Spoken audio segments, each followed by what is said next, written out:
திருவாரூர் மாவட்டம் நன்னிலத்தில் பரப்புரை பயணத்திற்கு செல்லும் வழியில் எதிர்க்கட்சித் தலைவர் எடப்பாடி பழனிசாமி விவசாயிகளை சந்தித்தார். இதுகுறித்த கூடுதல் விவரங்களோடு இணைகிறார் செய்தியாளர் ராஜசேகர். விவரங்களை பதிவு செய்யலாம். விவசாயிகள் உடனான சந்திப்பில் என்ன நடந்தது?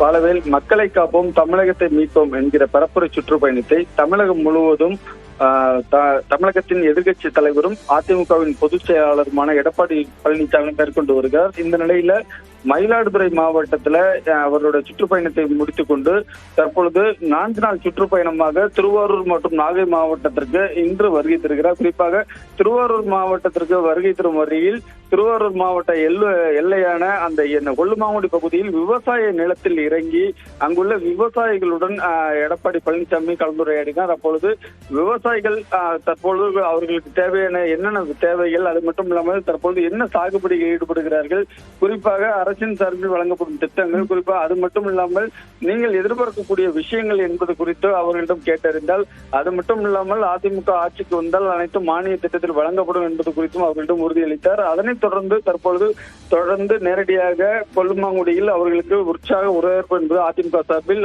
வரவேற்பு அளிக்கப்படுகிறது. அது மட்டும் இல்லாமல் கொல்லுமாங்குடி பகுதியில் ரோடு ஷோ என்பதும் அதிமுக பொதுச் செயலாளர் எடப்பாடி பழனிசாமி நடந்து மேற்கொள்ள இருக்கிறார். தொடர்ந்து இன்று நன்னிலம் மற்றும் திருவாரூர் 2 சட்டமன்ற தொகுதியில் பரப்புரை என்பது மேற்கொள்ள இருக்கிறார். பாலவேல், விவரங்களுக்கு நன்றி ராஜசேகர்.